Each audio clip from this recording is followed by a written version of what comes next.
Sony introduced camcorders that record onto DVD. I thought it was a bit silly. Why would you want to bring all the inconvenience of DVDs to video cameras? But maybe it wasn't that bad after all, because it allows you to have instant access to any of the parts of the disc, be able to put the video record onto your computer fairly easily. You don't have to rewind tapes. But I don't know, it just seemed a bit weird to me. This one here I got given with a bunch of other junk. It looks like it's almost never been used. Came with this pack of 3 discs. The other 2 have never been opened, and this one that's in it is like barely been recorded to. So maybe it wasn't such a good idea to use DVDs after all. But Sony went a lot further than that. It became the idea of putting optical discs into video cameras turned into this format called professional disc,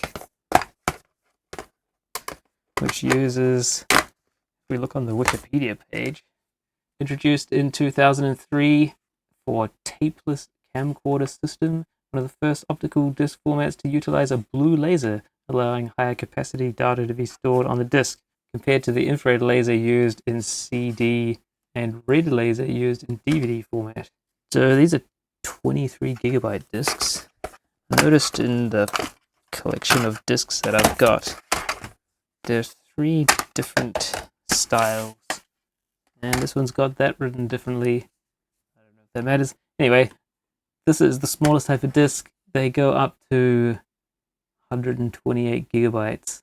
Depending on the format you're writing to them, that determines the length of time it's going to record for. So I'm not going to look at this thing. That was just an introduction to have a look at. Thing. Maybe we'll take that apart another day. Battery's wrecked on it. I think it otherwise works fine. So we're going to look at video cameras that take these discs, because I have several of them. Never turn them on. So let's do that.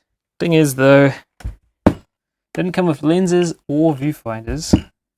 This one's interesting. It's got a lens cap that doesn't fit on it. It's been taped on, and then the tape's been trapped under the side panel. So I'm wondering if this is ruined and someone's already had a go inside it, and they just put that lens cap on to try and protect it. Doesn't look like it's doing too well in there, does it?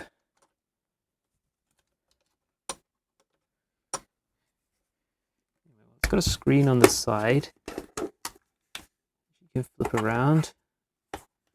And then it's got this thing you can open up for controls, battery. A little bit of sealing around that.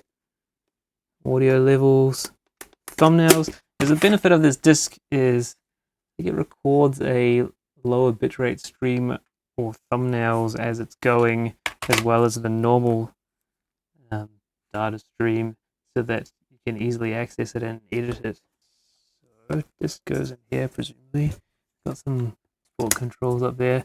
So this is a PDW-F355.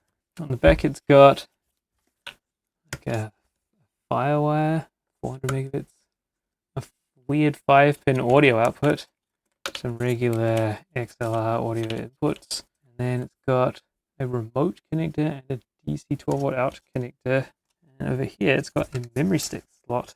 Now I thought I'd found a viewfinder that would fit on this. It's a Sony viewfinder that I think has the same connector. Yes, it does fit on there, but it doesn't fit on the mount, because that track is wider than this piece. So I don't know if that's going to work. Should we turn it on? If we look at the other one I've got first, and then we'll try turning them on and see what happens. Found a lens that fits. Just currently mounted to this one. This one is a PDW-F355. It also has a screen up here. This looks older. Also looks like it's been for a swim in the sea. Similar sort of thing. It's got a menu select thing there, which is nice. Control switches. Oh, look at that. There's also a memory card, memory stick thing there. Shame Sony don't just use SD cards like everyone else. Doesn't look like it's doing too well either, does it? Guess that's why they were being got rid of. Yeah, I think because on the back there it's got corrosion around the power connector. So this has, I think it's all the same connectors as what the other one had. So it's got that, a different type of remote thing. The video out. Yeah, this one doesn't have SDI out, unless that can be turned to SDI, because it is a nice looking plug. Standard audio ins and that audio out connector. Let's turn this one on first since it's up here. And let's see if the plug's different in that one. Okay. Presumably we can use that little screen on the side. And also that video out connector cable into here. The power switch is here. Currently off. Alright, let's switch this on. Oh, it's got an image. Unsupported signal. I wonder if it is SDI output. I'll just switch the cable. We try it on SDI. Perhaps it is. Or maybe you can choose in the menu that it's outputting SDI or... Anyway, look at that. SDI output from the camera. Seems to work. Picture was fluffy looking. Crusty old lens. It's got a multiplier thing on it. What do you call that? Oh, we're quite close to the subject there. Anyway, let's see if we can put a disc in this and get it to do something. That's what we came here for. So they stay in these cartridges, and I think that opens up. Not tried to use these before, but I've had this stuff for a while. Not too long. Making all the right noises. So we just hit record, I guess. Seems like it. It's doing the business on there. So is there anything else interesting we can do on this? Turn on bars. The white balance setting. And at the bottom here, there's a bunch of... So there's an auto white balance thingy down there. There's that knob, which presumably is for menu type thingies. There's VTR button there. Look on the side of this. Got display, whether it's doing counter user bits or time code. Oh, yes, there's a little backlight level thingy. And then characters monitor status. Oh, look at that, it can do that stuff.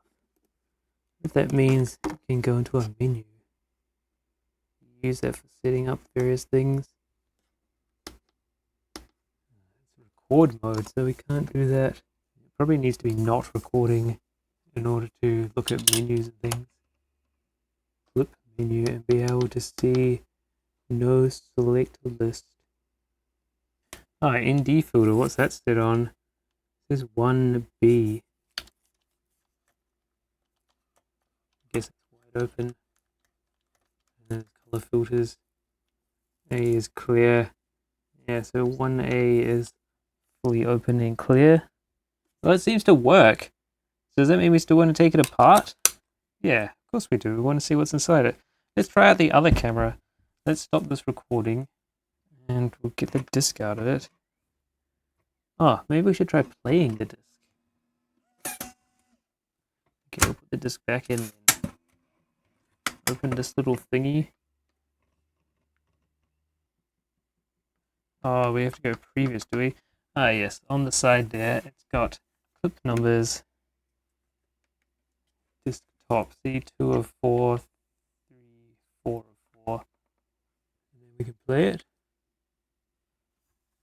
Yes, you can move this, and it's different to that because it's playing back from the disc. Great. So that's a fully working camera that we don't have a viewfinder for. Great. That's good. So that disc's got stuff on it now. Alright, we'll power down this one, and we'll try out the other camera. I'm going to need this lens for it because have, well, I'm not sure if I have any other lenses that fit it. Well, not here right now. Okay, so let's hook this one up. The SDI. I think this camera can be high definition, since on the back there it says HD SDI output.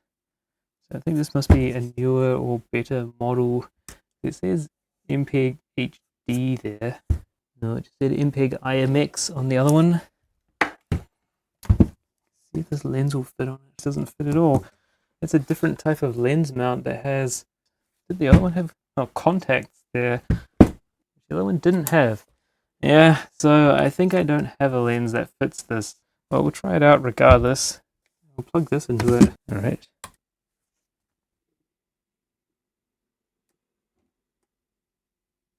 This one doesn't seem to be in such good shape, does it? It says error 551 or something. Yeah, error 91551. Maybe this one is bung. Yeah, it does quite nice bars. It responds to light. So that probably would work if it had a lens on it. Interesting. Okay, we'll just leave it as bars for now. Let's put the disc that we had before in there and see if it's going to play. Let's see. Maybe this error is to do with the disc mechanism. Yeah, I feel like this isn't going to work. It's not entering record mode. There's a little light on there on this viewfinder to shine down onto the lens so you can see where it is. See that the tele light is blinking, so it knows something's up, and it appears to not want to go into record mode or do anything to do with the transport. Think there's anything else we can do on here. And we'll take this one apart then. Oh yeah, look at that. There's a menu. Quick format. There's a way of finding... Yeah, look at that. Doesn't help. It's still not going to go into record mode because I think it's bung. Alright, this video is going to be about looking inside this video camera.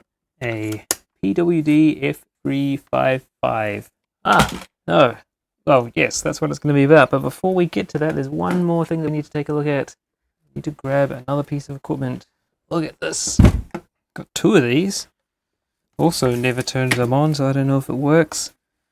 This thing is a PDW-1500, which is a professional disc recorder. Look at that. All the good stuff. But it's not HD. Probably why it was being thrown out. But let's turn this thing on and see what it does, since I've not turned it on. It's got all the good stuff on the back there. There's an SDI out, so plug into that. SDI out with superimpose on it. Got a power cord here. It's got what looks like 3 fans in the back. We'll do a separate video about taking this thing apart, regardless of whether it works or not. Let's juice this up. Wow, that's noisy. It says welcome. Look at that. It says an error has been detected, informed service. That's annoying, isn't it? So everything's ruined. Well, I guess that's what happens when you get hold of stuff that's been thrown out. Let's just pop this disc in it anyway, just for fun, to see if it will do anything.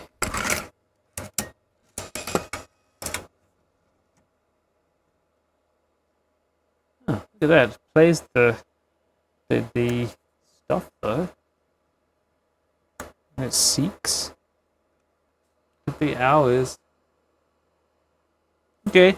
Well, this thing kind of works, but it's got a problem. It says record inhibit on the screen. Maybe the problem is to do with recording. Anyway, let's put this one aside. I've got another one of these, so we'll try that out at some point as well. Really noisy. Big heavy thing. It's probably full of circuit boards. Take apart this camera. See what's going on inside it. It's quite a bit more modern than the other cameras that we've taken apart previously. So we expect a lot more high density type stuff in it. Well, maybe that's not true. It's a more modern version of this style of like ENG type camera. We have done those other modern ones recently. I thought that 4 screws would get it. Oh, it's a thing, so you can slide it around without destroying the edge of the screen. That's cunning, isn't it? Guessing there's some kind of weather sealing type thing in there, so we have to really want it. Here we go.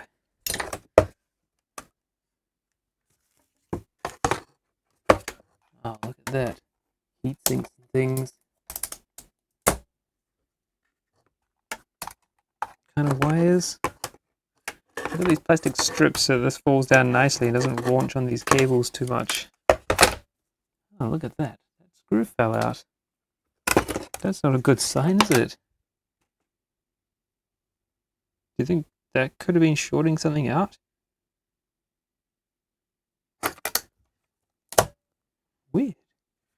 Little screws falling out of it. Wonder if we can find out where that came from. Thinking, let's just take the other side off. Look in the bottom of it. There's a panel there. It looks like, so it's a vent, but there's also a bunch of connectors there. I wonder if that's something to do with software updates or serial ports for debugging.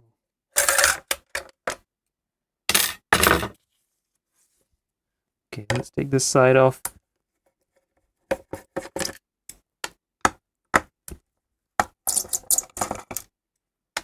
No one commented on the previous video where they want to see just teardowns of various random equipment. I think we'll just do it anyway, because I like doing them. And that helps me to get rid of stuff. I think this disc opening lid thing needs to come off as well, isn't it? Okay, so we're going to have to power it up and eject it.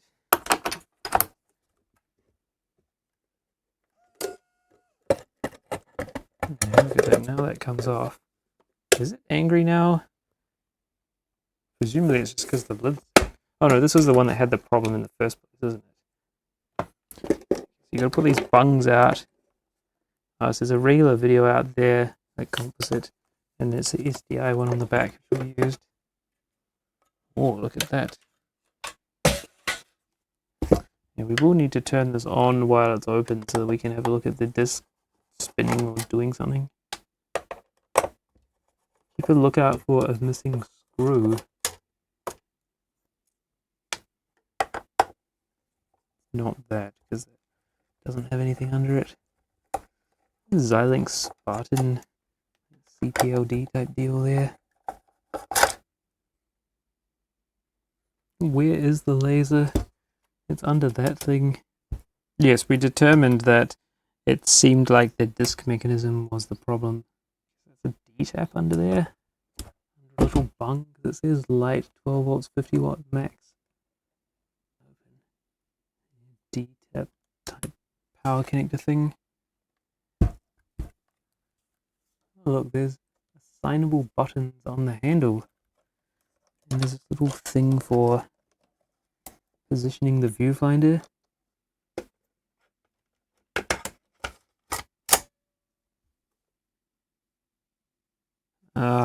The thing to trigger it is on the lid.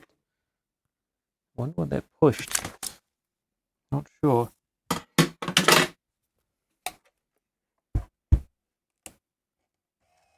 There. Yeah, so the disc is spinning now. It's definitely whizzing around at a fair rate.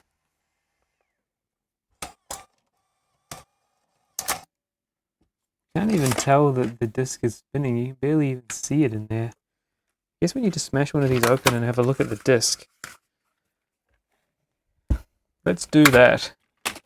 Get sidetracked on something else. It's interesting that standalone recorder said that the disc was inhibited, but it wasn't. So maybe it was being inhibited because it has a problem with its mechanism.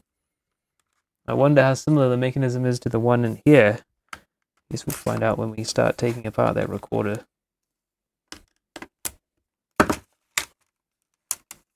Oh, look at that. Special opening things. That means that rotates. And then that pulls these thingies open.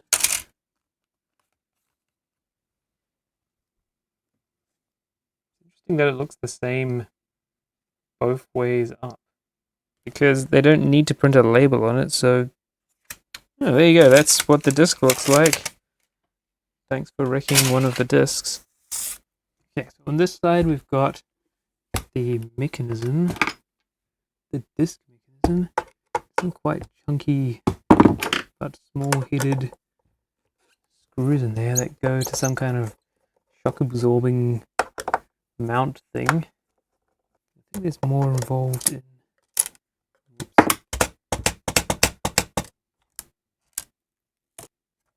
Oh, look, there's that. That's just... Oh, that's the latch from the... Not yet sure what's holding that in.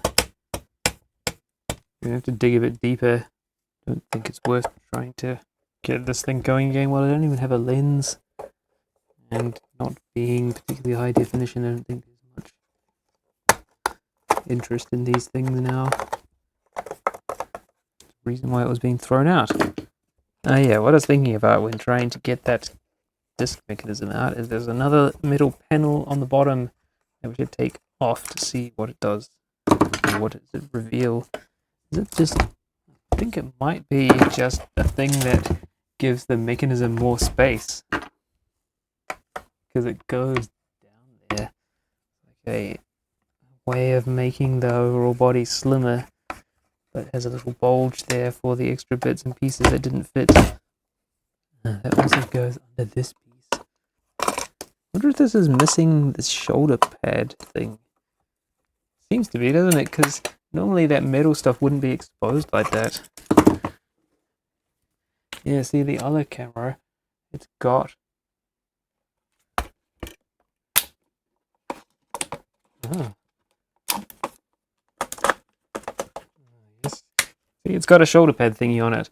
Yes, I guess someone's beat me to it on this one. Okay, that reveals another screw holding that little plate on.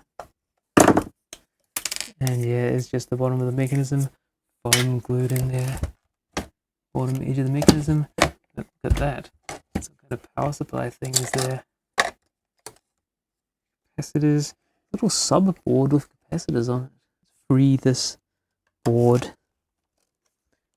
Is there another screw or something? Nope. Oh, it's a whole complicated little power supply doofy. What do we need to do? We need to get this other side off so that we can start pulling this thing about. We're going to undo these ribbon cables. I don't want to undo that easily.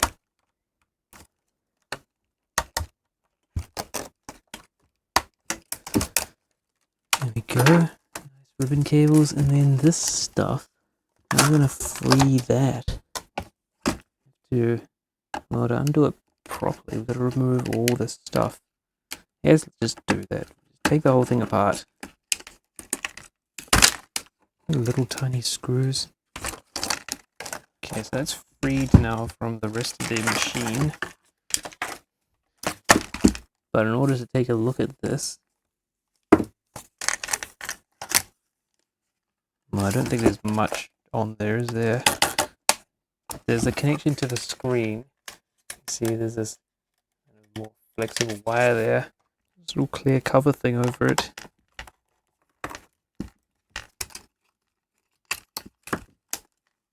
Oh. All that has to go through there. Oh yeah.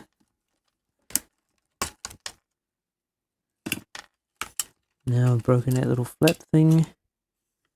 But there's also some power stuff that's separate to that. This other little tiny ribbon cable there. I guess we're taking the screen out. Just notice some other interesting thing on the circuit board here.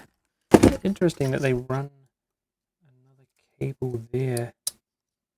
I think what that is the opening and tilting switch. Got a little, there's a little device there which I think is for, yeah, look at that. It's got a tiny little lever on that just there, so that when that covers that, so when it's around that way, it knows to turn the screen off. And there's probably another one in there for this bit, so when it's around that way, it will know to, or if it's shut, then turn it off. Right, so that's the screen. Little tiny color screen. Yeah, the interesting thing on this board, look at that. Some kind of IC that's got the legs under it. Like some kind of leadless little chippy thing, not in the usual type like that, or that thing where the legs stick out the side. It seems like it has no legs, and it's just little soldered pads under it. Oh, there's a stereo mono switch there. Yeah, there's an earphone connector there. And that's probably the amplifier for it. Little headphone amp thing. And the audio signal probably goes through these switches here to choose what you're monitoring. Oh, look at that. There's a little joystick there. That's neat. It goes in either direction and pushes. Quite exciting. Maybe we should take this off after all and look at that. Guess it's some kind of surface mounted thing. Since there's no legs in that area coming through this board, or it's on a little subboard. There's a button there, a reset button. I wonder if that would have cleared the fault that we've got. Not likely. We have to pull these knobs off. There, the knobs are pulled off. Unplug that wire. And that wire. And that wire. Oh, look at that. Little tiny joystick thingy. That's quite neat. There's surface mount. And then there's a whole bunch of neat little joystick thingy. Let's go deeper into this side. Ah, that's probably what undoes this sheet, isn't it? Nope. Look at that heat spreader plate there. There must be 3 decent devices there. And they've had to put little notches and holes in there for the capacitors to poke up. Interesting, that has some kind of pad thing embedded in it. That's a thermal or an RF shield sealed in there. Maybe it's an RF shield.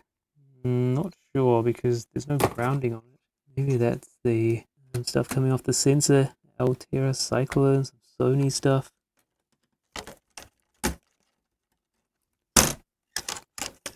This is probably more recent than that version. Look at that, there's a fan there. That's what we heard starting up. Now let's see, can we get this heatsink plate off? 3 good thingies there. This nice looking Sony thing. Another Altera Cyclone chip. They like those. And then another special Sony chip there with memory.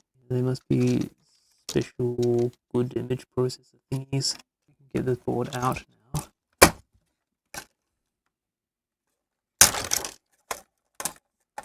Ah, yeah.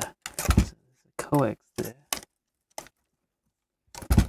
which I presume is the SDI. And then there's this good ribbon cable connector. Quite high density. So on the other side of that was a whole bunch more stuff. And then this here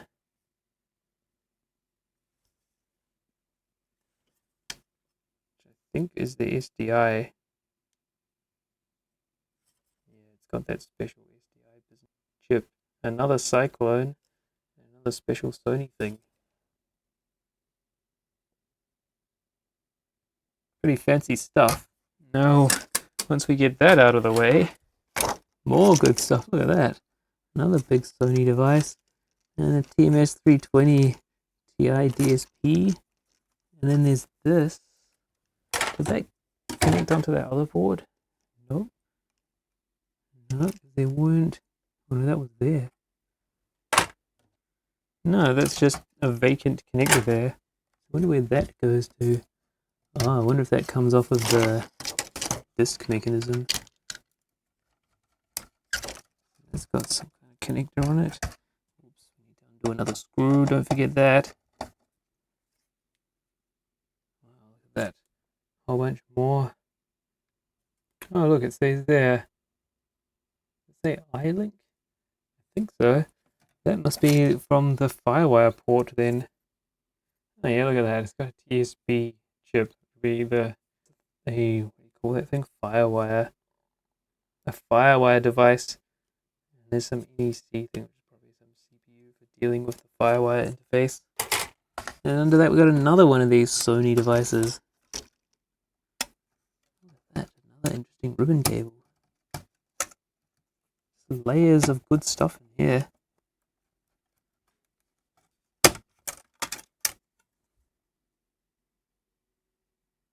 That's full-on processors. Okay, now we're at the back of the disc mechanism.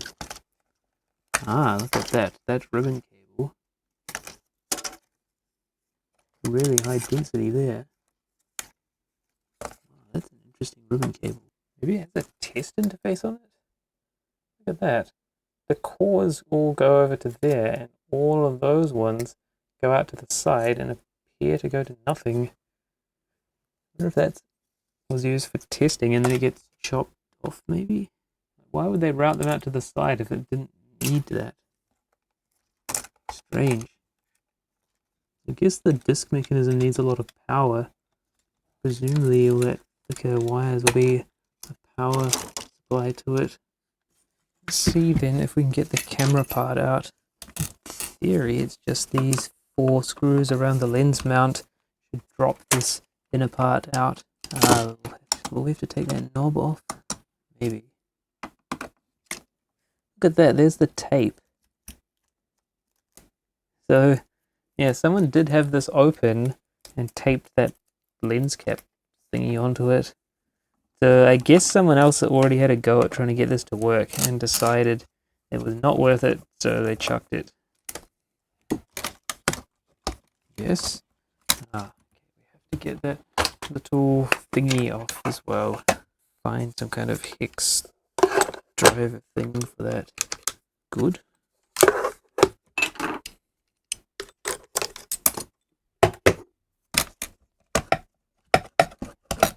Except that the lever of that doesn't let it come out enough. Okay, let's just take the whole front part off. I wonder if that undoes somehow. There is one really tiny screw on it. Some kind of IR. Oh, maybe that's for white balance. Some kind of light sensor thing on the front there.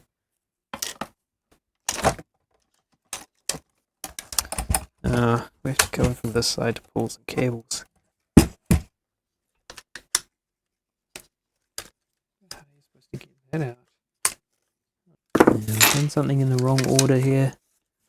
I'm going to take this off. I think these are those type of screws with thread lock. No, it's just really well fitted.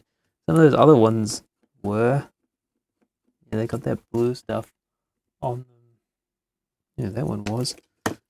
Oh, the other one was. It just all got peeled off on the way out. Yeah, because it was rubbing against what it was unscrewing from. Oh, that's the lens interface connector that we just undid. The video coming off these shielded cables. That's the sensor for how you've got the filters set up. Oh, look at that.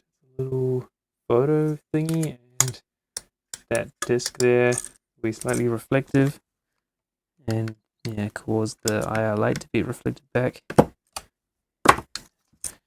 Is that to know what filter you have active?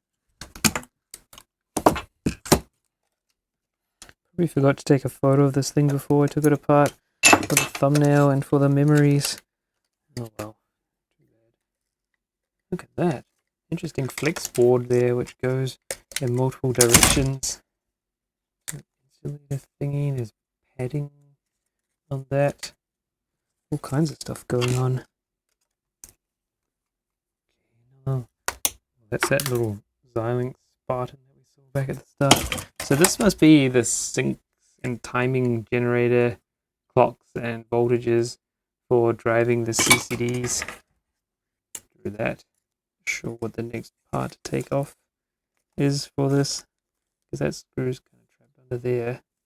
I think we can undo these two, and then the whole like CCDs and prisms assembly will come off. Maybe? Yes, look at that. Prism there with the CCDs pretty much hard attached onto it. I like that board, that's really interesting. Double-sided, so it's shielded on the back with that hatching. Yes, RGB. Yeah, neat. Interesting device. Now what we have left of this is the lens interface.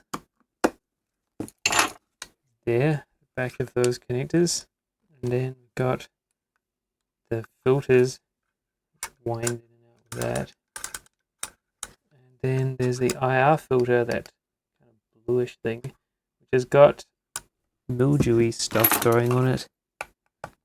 That's just what you need. So I wonder if this is sitting in a damp place for a while to get that, or are they just like that? Let's see, that probably can get it out. It's got stuff growing on the surface by the look of it. Yeah, it's happening over the other side too, even though it's less visible, but there's stuff happening all over it. So that thing's wrecked. Which is interesting, because it's the same thing that goes wrong in those really old cameras. Just always the way, isn't it? Okay, so at the bottom of this, there's the lens connector, like the traditional style one. And there's some kind of one of those things. It's got its own chip there. Presumably that's some kind of white balance thing, maybe. Unless there's like optical interfaces for lenses. Control for the audio level. Some kind of focusing thing. Sure, someone will tell me what that is. And then there's the disc mechanism, which was... Oh, is it held in by those? No? Another screw for the fan there. Also got this back section, which looks like it's got a fairly substantial power supply board thing in there. Seems to be like rubber wire, because it's got gloom on it. The white stuff forming. How we get in there for this back part. Very well attached. Maybe there's stuff we have to undo from the top. Look. There's a little flap there. It's probably got an emergency eject thingy in it. Yeah, so you can get that cover open, get the disc out if something's gone wrong and the power's off. Ah, so that's how we could have done it to get that side panel off. I had to power it back up for that. And there's another screw.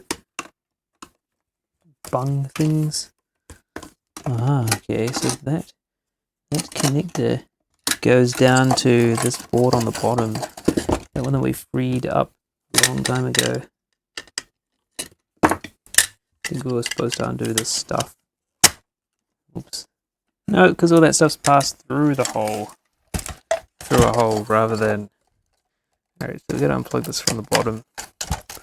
And then... Oh no, it's not that one. It's this one. And now that will slide out. Like that. That's a battery terminal thing. Oh, it did come out the bottom. It was just held by that plastic sheet. Anyway, there's the battery terminals. Now, look what we have in here. Quite gnarly power supply board. And some foam stuff. I guess that's to stop water or something leaking in from the battery terminals when you're out in the rain. And they give voltages on the connections so you can measure it. Alright, let's see. Oops, there's another screw in the middle. Don't launch it too hard. Now what? There's heaps of connectors on this. Look at that. It's all weird wire. I wonder if it's done for certain fireproof properties or something. Rubbery insulation that doesn't burn easily, catch on fire. FETs, SOIC8 FETs, rows of them, And there's the inductors and capacitors, and then it's got written there voltages 1.9, 2.5, 1.5, 15.5, 25, 46, minus 4.8, plus 3.3, plus 4.9, unrig and ground. So that unrig business comes in from this. Look at that little raised up board there with a whole bunch of capacitors on it. What's interesting about that is that it's on one of those really tiny little data connectors, high-speed data type things. What if it uses that post as well as a connection? Look at that. The capacitor add-on, yeah, that there is part of the connection. Goes through a standoff. It does still seem to have two connections on there. Some kind of capacitor add-on thing, possibly because the capacitor area. Well, yeah, that's the reason is because these are through-hole caps, and there's so many parts that need to fit on the bottom that wasn't practical. Probably because the equivalent amount of surface mount capacitors would have taken up a lot more board area than these tall through-hole caps. So this will probably be produced on a panel with flux visible. So yeah, this will be reflowed to get that surface mount connector and tiny little resistors, and then these caps will be hand soldered in.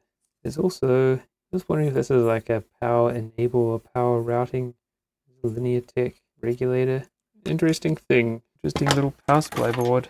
TI power supply controllers. It says PS5120. 3 of those guys. Probably some multi-phase switch mode thingy. There's some other boards under there where the connections are at the back. I'm guessing there's some kind of signal amplifiers. Although, probably, yeah, there was a plus 40 something volts, wasn't there? That would be probably just the phantom power for the microphone output, or microphone input connectors. So there won't be any other power supply generation things on here. Firewire connector. Let's see, that will come out now. Yes, that was the SDI.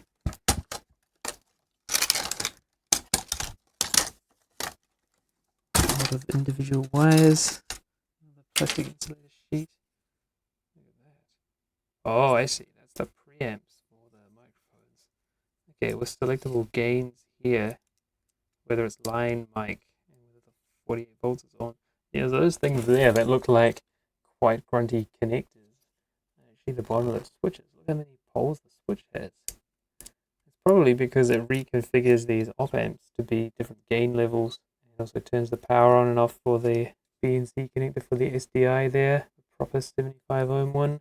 Pretty good.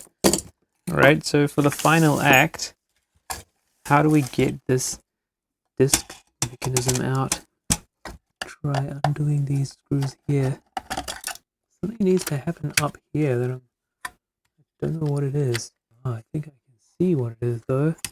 There must be a way of getting this stuff out of the way, because there's a small hole there that has a screw head thing visible, and then there's a post not visible from this side.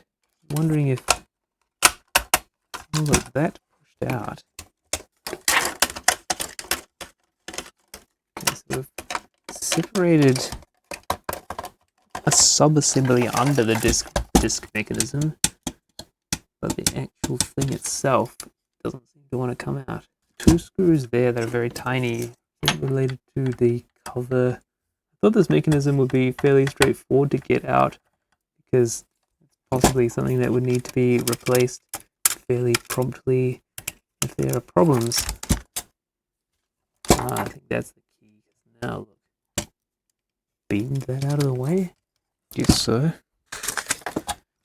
Just a little bit confused that. There we go. Look at that. Now, what we left behind is another tray thing. Ah, yes, so that thing there. Eject, loading and ejecting mechanism. It's got its own little motor there, and that's what that cable that was going through on the other side is going to. Through a little bung thing. Alright. So what we got left, will that come out just by undoing those 2 screws? No, there's a screw you have to do from the top to take the handle off to get at that. There's the back plane in there. Okay, final investigation is the disc mechanism. Special plate thing. It's got relays. It's got presumably a heatsink. Pretty substantial. Interesting to see if this same mechanism is used in that standalone recorder. I think I already said that earlier. This is the broken one though, isn't it? So it probably doesn't matter if we destroy this one because it's not going to fit in the other machine. This is the high definition one. Look at that. Another TMC 320, not a TMS, but a similar TI type doofy. What looks like a motor driver there. Look at that, there's a little fan in there with its own thingies. That looks very heatsinky like too. There's another whole thing there. And we drove the sled. Okay, so the sled has a very ability to move quite fast. Oh, look what's on that. Heaps more stuff. Look at that. Another Cyclone, some Oki, Sony, whatever that is. Another Sony thing that needs a heatsink. Wow, some pretty serious stuff going on in this thing. Get these latches up. Get these cables out. Get this board out. So yeah, that was another heatsinking plate. Special heat transfer pad thing there. And that. Heaps of good stuff on that. Relays. And on the other side, motor drivers, big TI device, some power supply looking thingies. Look at that little fan. Now we're trying. Oh, maybe we're supposed to take this off. That must be why I had to bend those little things to get the mechanism out. Probably because we're supposed to take this off first. Maybe? Because that would have exposed those two screws without having to bend these guide things out of the way. That's a bit tedious, isn't it? Look at the shape of that board there. For a little tiny switch thingy. And one there. It's in with a PCB. A thin PCB that goes all the way across. Get that out so we can look at it. Look at that. Interesting shape PCB. I think that wouldn't be that efficient to manufacture unless they panelize it in a special way with other bits and pieces. But this is a blue board. Oh, there's some blue ones in there. Maybe it panelizes with that. Although that is also an odd shaped board. Look at that, there's a little brush there. Maybe gives the laser a little wipe down after a hard day. All this good stuff that's on there. Gyros. Yeah, gyro A and B. I guess that's to do with when you're shaking this thing about, that it can compensate for it, that, or at least predict that the disk is going to go bad. Maybe that's so it can pause writing for a short time if things are getting a little out of control. It's interesting, tiny little fan there. What do those other wires go to?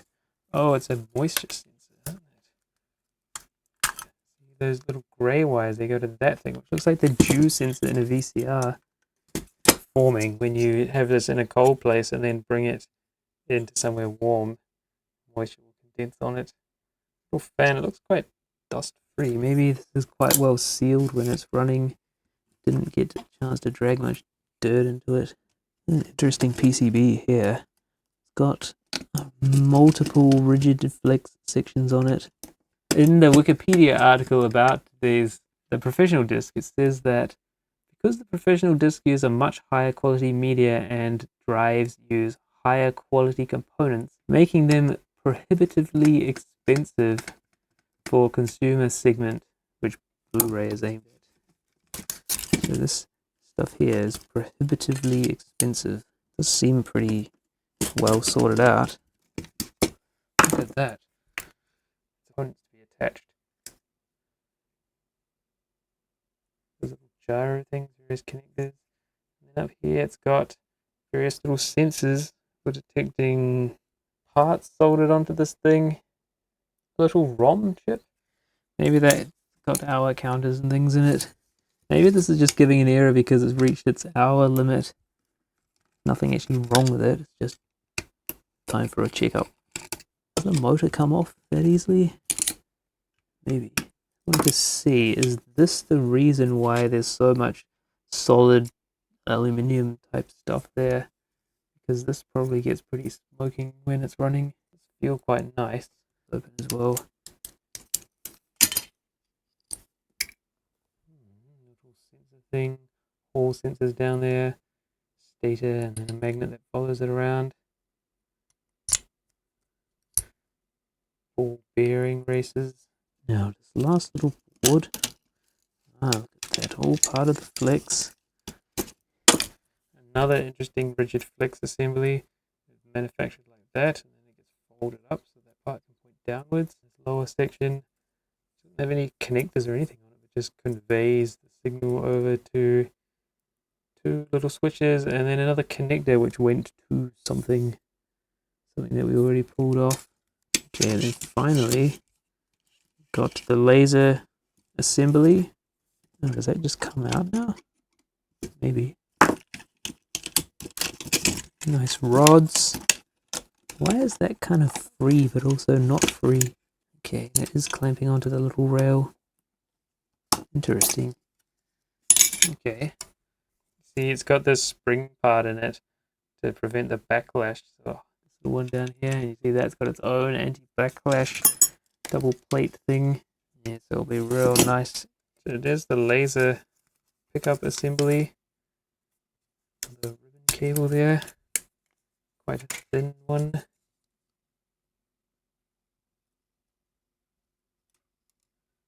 that's the laser there.